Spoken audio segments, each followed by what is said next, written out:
पहले तो प्रसन्न भय दुर्योधन, वाह, जो हम पूरी महाभारत में नहीं कर पाए इसने पल में कर दिया। क्या कहना तेरे शूरवीर का, नजदीक ला जा।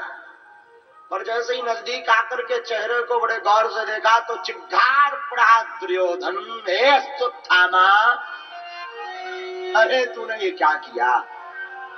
ये पांडव नहीं है, ये पांडव पुत्र है, और इनको मार करके तूने मेरे वंश में पानी देने वाला भी नहीं छोड़ा। क्या बिगाड़ा इन्होंने? मेरे बच्चे हैं, क्या बिगाड़ा इन्होंने? बर्बाद कर दिया तूने। और दुर्योधन गिर पड़ के रो पकड़ के प्राण पखेरु उड़ गए। अश्वत्थामा को पता लगा कि पांडव जीवित है, अब तो हमारा बचना भी बड़ा मुश्किल है। अश्वत्थामा भागा। इधर सुबह हुई, तुम्हारो दीदस्य जननी कौतमी पतिदेवता यथा मृत्युवत्सा आर्तारोदिम श्रोमुखी।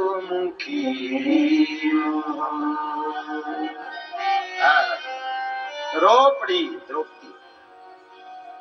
तो द्रौपदी की रुदन करुण क्रंदन सुनकर के युधिष्ठिर आदि दौड़े दौड़े गए, अर्जुन आदि दौड़े दौड़े गए। क्या हुआ देवी, क्यों रो रही? महाराज देखो तो, किसी ने हमारे 5 पुत्रों को मार दिया, और मारा तो ठीक, इनके सिर को भी कोई काट कर ले गया, मैं तो बर्बाद हो गई। और द्रौपदी की रोती हुई आंखों को देख करके अर्जुन से नहीं रहा गया। अर्जुन ने अपने हाथ में धनुष उठाया, देवी रो मत, मैं क्षत्रिय हूं, मैं प्रण लेता हूं, जब तक हम अपने पुत्र को मारने वाले का वध नहीं कर देंगे तब तक अन्न जल ग्रहण नहीं करेंगे। और भगवान कृष्ण की तरफ देखा, चलो ठाकुर रथ उठाओ। भगवान कृष्ण रथ चलाने लगे, अर्जुन रथ पर आरूढ़ हुए और चल पड़े। आगे आगे अश्वत्थामा, पीछे पीछे ठाकुर। भगवान ने दिव्य दृष्टि से देख लिया, अश्वत्थामा ने मारा। अश्वत्थामा ने देखा कि भगवान आ रहे हैं पकड़ने के लिए, तो अश्वत्थामा ने ब्रह्मास्त्र का प्रयोग कर दिया। तो अर्जुन घबरा गए, महाराज ब्रह्मास्त्र आ रहा। अरे अर्जुन तुम क्यों डरते, तुम्हें भी तो ब्रह्मास्त्र चलाना आता, तुम भी छोड़ो।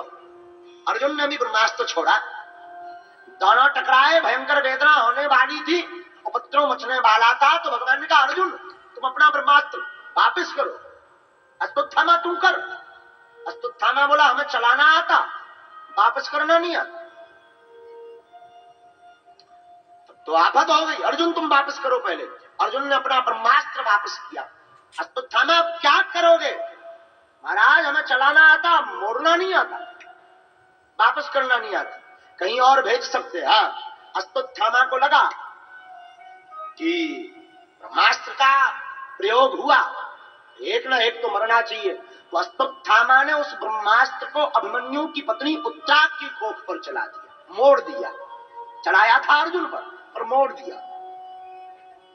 भगवान ने अश्वत्थामा को अर्जुन को कहकर के पकड़वाया और रथ में बांधकर घसीटते हुए द्रौपदी के साथ। भगवान ने तो कहा कि यही वध कर दो, इसको मारो। अर्जुन बोले, नहीं, इसको हम द्रौपदी के सामने मारेंगे। ले गए, जाकर के सामने खड़ा किया। तो मारने के लिए जैसी अर्जुन ने तलवार निकाली तो हाथ पकड़ लिया द्रौपदी ने, महाराज मत मारिए। क्यों? मारो दीदस्य जननी गौतमी पतिदेवता।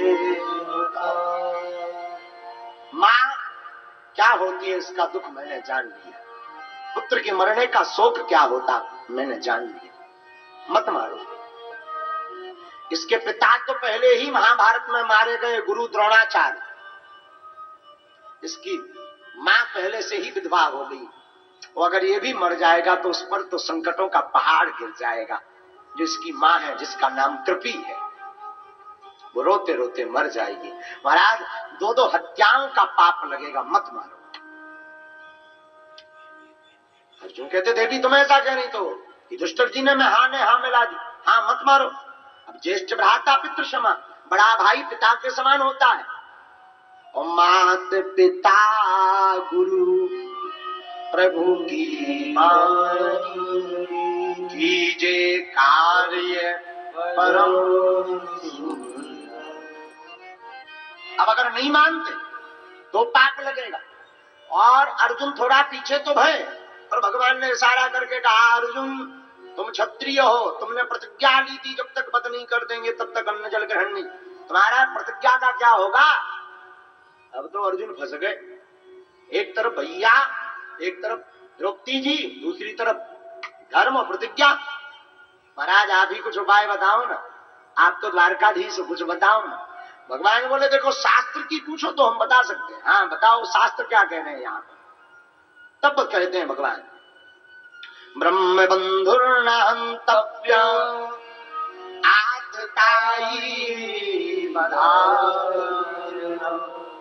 लो अर्जुन, ब्राह्मण को मारना नहीं चाहिए कैसा भी हो, पर आतताई को छोड़ना नहीं चाहिए। अर्जुन ने दोनों हाथ उठाए, जय हो जय हो। बोले मतलब तुम्हारे जैसा टेढ़ा आदमी कभी नहीं देखा, जिंदगी में तुमने कभी सीधा बोला ही नहीं। एक तरफ क्या करे ब्रह्म बंधुर्न हन्तव्य, दूसरी तरफ आततायी। एक तरफ कह रहे हैं कि ब्राह्मण को मारना नहीं चाहिए, दूसरी तरफ कह रहे हैं कि आतताई को छोड़ना नहीं चाहिए। एक कुछ बताओ, मारे कि छोड़े। भगवान बोले हमने तो शास्त्र की बात बता दी, अब जो तुम्हें लगे सो करो। दोनों ऑप्शन। अर्जुन भी समझ गए कि ये टेढ़ी टांग वाले कभी सीधी बोलने वाले नहीं, हमेशा ये टेढ़े ही बोलते हैं। सोई हाथ जोड़ के बोले सुनो महाराज, गीता के चेला हम ही हैं तुम्हारे, हम तुम्हारी भाषा समझ गए। क्या आपने ही गीता में कहा है माननीय व्यक्ति का वध नहीं करना चाहिए, जो माननीय सम्मानीय व्यक्ति है उसका अपमान ही मृत्यु के समान है। वो जितनी बार अपमान को याद करेगा उतनी बार मरेगा। फिर क्या, मस्तक में मणि थी, अस्पत थाना।